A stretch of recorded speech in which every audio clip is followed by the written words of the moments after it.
Check this out. What I'm about to say is going to make you want to buy this product. It doesn't even matter if you're barely scraping by on a strict budget, you're going to buy this. In fact, it doesn't even matter what you do for a living and what your hobbies are. You're going to buy this. You believe me? Well, of course not. Because there's really no universal enchantment that's going to make everyone buy. There are certain common motivators that will help someone desire your product more as long as they're in the market for that product. And yet, that's exactly what this episode is all about. The desire pillar from the APFADS change management methodology. Now, if you have not caught the previous episodes, then I highly recommend that you start all the way from the beginning. Otherwise, for the rest of us, we're going to dive right in. Hello, and welcome to this channel all about building products that matter and developing high-performing product cultures. My name is Jason Carver, and I want to get you onto the pragmatic path to explosive growth. So make sure that you subscribe to this channel and hit the bell so that you know when my next cheat code drops. All right, friends, we're back again to talk about the APFADS change management model for product leaders, focusing this time on desire. Love this word. It's a power word. It invokes emotion all by itself, but it's not a mythical hammer that you can wield to trick people into buying something that they don't really want or need. Yet, there are proven tactics that you can follow up on that will create, great change progress for our previous pillars so that they will take the leap of faith. Now, up to now, you've used the other pillars to frame up your offering to show the prospect what it will take to overcome their problems, finding a win-win opportunity. Now, we need to reinforce their big why, reminding them of the meaningful reward that's on the other side of this change and that your product is going to deliver that. What we just don't want to do here is focus on the factual side of what that looks like. Sure, people go to college to get a diploma, right? But that's not really what the meaningful reward is. Likely they want that diploma as a badge of honor, maybe the first person in their family to do so. Or that it will open up new opportunities for them, allowing them to provide more stability for their family, maybe allowing them to have more freedom or a more interesting job or financial freedom, right? These are the reasons, and this is the big meaningful reward on the other side of the diploma. Now, you want to leverage as many emotion-invoking aspects of what success means. Yet, to be clear, I'm not selling anything that says, hey, we need to overpromise and underdeliver. In fact, we want to do the exact opposite. What I'm talking about is recognizing the human condition and reminding them why they want that reward. You're almost like their subconscious, echoing things that they would tell themselves if they were trying to remember all of the reasons that they really should undertake the journey. It isn't about one-time activation at the time of purchase. You want to take that through the full journey and break it down into steps so that you can ensure that you're continually rekindling their desire. Now think about it. What was the first measurable progress marker for them? Well, then there's your first build, release, iteration. What was the second measurable value delivery? Now you have your second build iteration. Go back to each of those and break those milestones down into micro steps to find out how do you prove that they're on that track for success along those milestones, and maybe you can even add gamification badges to it. Now go back and look at the micro milestones that prove that they're on track for success along those milestones. There's your gamification badges. Now I use the word gamification here because there is an achievement addiction that you can tap into, kindling their continual desire. But this is also about just mapping the path for success for them. Simply understanding the journey destination, breaking it down into achievable steps, kindling activation for the next step, and repeat. All that said, if the economics are upside down, you're not going to be able to drum up enough desire to have an explosive offer. As such, before you even begin your productization activities, you need to ensure that there's enough pain in solving the problem to warrant change for them. This is one of the key issues that product teams suffer from. Even highly successful teams, in fact. They're just not focusing on 10x problems. Promise, you can have a 10x problem with a lackluster solution and still be wildly successful. But you simply cannot have a 10x solution for a lackluster problem and do much more than just survive.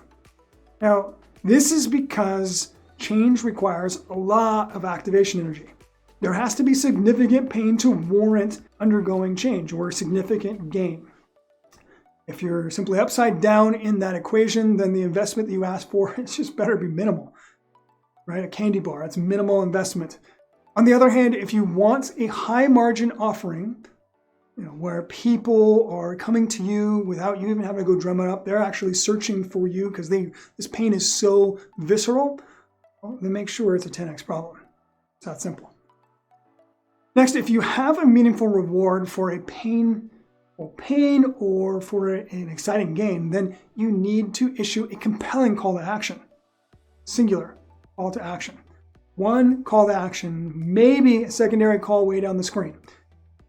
People on the fence will not take an action if they're sitting on a fence, right? You have to invite them to come off that fence to get them to take the step. For example, let's say that you are running an educational webinar funnel for your sales acceleration product. In this case, you decide to deploy ads for your target audience that will drive traffic to your offer. In this ad, you are going to work through all of the previous pillars, building their problem and solution awareness, connecting with their purpose, ensuring that they have faith that you have something unique to offer them and that you're going to invite them to your webinar, right? Then on your landing page, you have all of the same components that you invited them to sign up for your webinar, and let's say it's starting in 2 days. On this page, you are going to agitate the problem to ensure that they remember the meaningful reward. You may even want to amp up the desire level a little bit by adding amplifiers or incentives to take action. This could be some sort of FOMO, fear of missing out offer, where you are telling them that this is a one-time offer webinar and that you don't know if this webinar will ever be offered again. Now, of course, you can only do this if you're going to follow through with that tactic, right? So if this is truly a one-time deal, then absolutely do that. Or if you're really not sure, for example, many marketers use this tactic on evergreen webinars, right? You're not dumb, your prospects aren't dumb. They've all seen evergreen webinars starting in 15 minutes, and they know this isn't live. So you're losing trust when you do that. The same thing is for during an evergreen webinar itself. You can't say, order now in this webinar, before this webinar expires, if you're not going to actually enforce that thing. If you're giving them 20% discount to buy in the webinar, but they can also buy it, same discount after the webinar, it's disingenuous. So instead, offer an incentive for watching the whole webinar. That's an easy one to get. So if they watch all the way in the webinar, they're going to get some sort of reward at the end. That's legitimate. If they can't find that, they can only get to that by completing the webinar, then that's a legitimate ask. Now here you can give them something to, let's say, an ebook, a free masterclass, or some other valuable reward that will be interesting to the audience based on the original purpose or the reason why they clicked on your advertisement in the first place. You can see many ways to amp up their desire on the marketing side, but on the product side, it's the same thing, right? We're building solutions to 10x problems and reinforcing their desire at each step of the way. We want to make each milestone meaningful, almost like a badge of honor, and call them to action to take the next step, right? They don't know there's a progression ladder there, then they're not going to have a sense of accomplishment.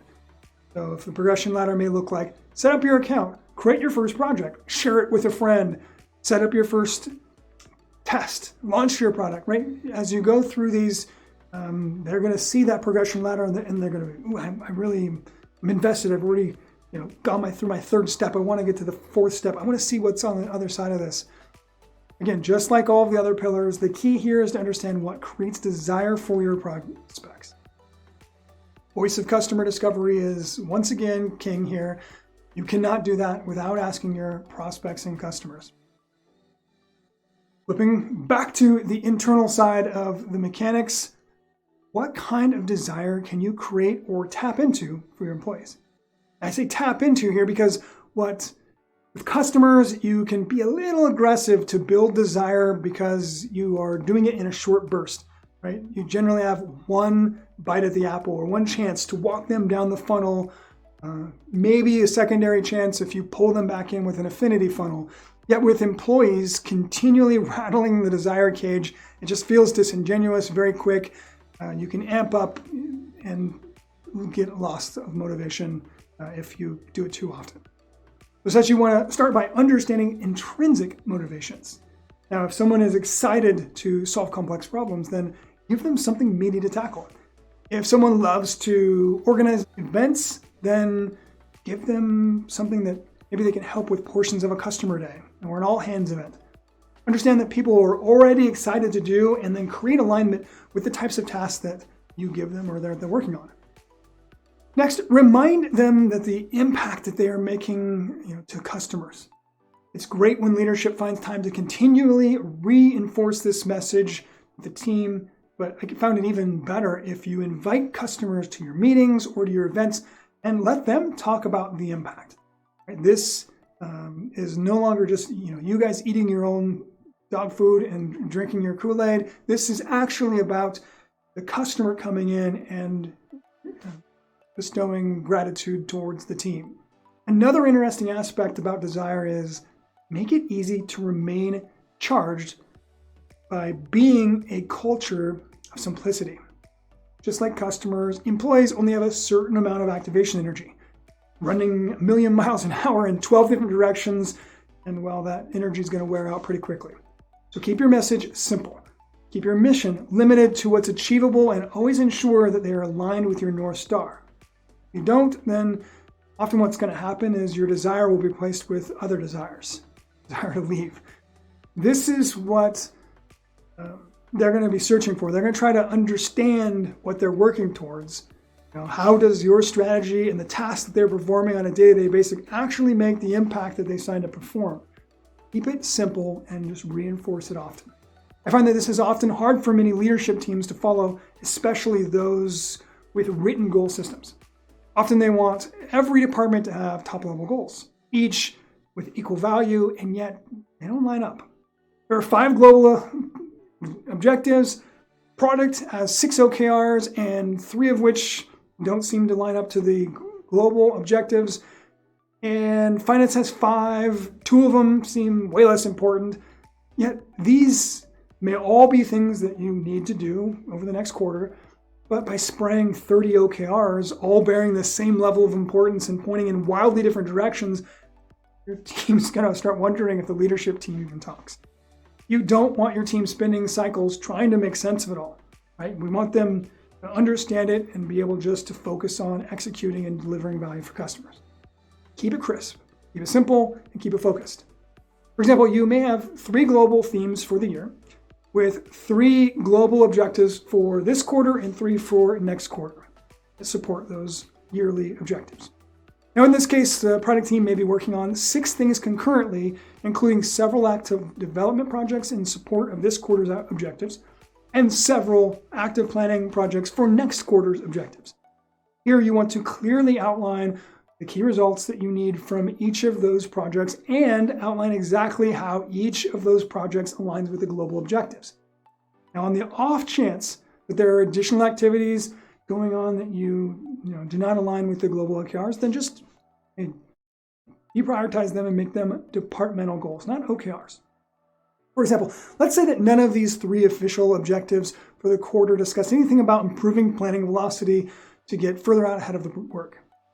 If this is the case, then simply create these key deliverable for product management is that they have to get ahead of the work, because if you fall behind, then you're going to lower your value velocity for customers. Now, as such, the PM department will need to self-sponsor a goal of improving planning velocity. Yet in this specific case, where we need to plan the projects required for next quarter to be prepared to support the next 3 objectives, I would suggest that you could roll these into an OKR, and being prepared for this for next quarter is in alignment with those goals, and so it can be adopted as a high-level OKR. This alignment is what really makes everyone feel that they're part of the critical work that the company needs to perform. It starts to help establish unity and belonging from a work task perspective. This is a critical piece to impart for your staff that is more task-oriented than relationship-oriented. This is what makes them more meaningful and creates a desire to complete the mission. On the other hand, those that are more relationship-oriented, you want to activate their unity and belonging by ensuring that there is strong team collaboration along the way. This is what will create a more meaningful connection and create desire to want to complete the mission as a team for them. Finally, everyone wants to feel like a critical piece of the plan, right? I mean, no one wants to think, well, if I wasn't even here for 3 months, you could get this all done without me.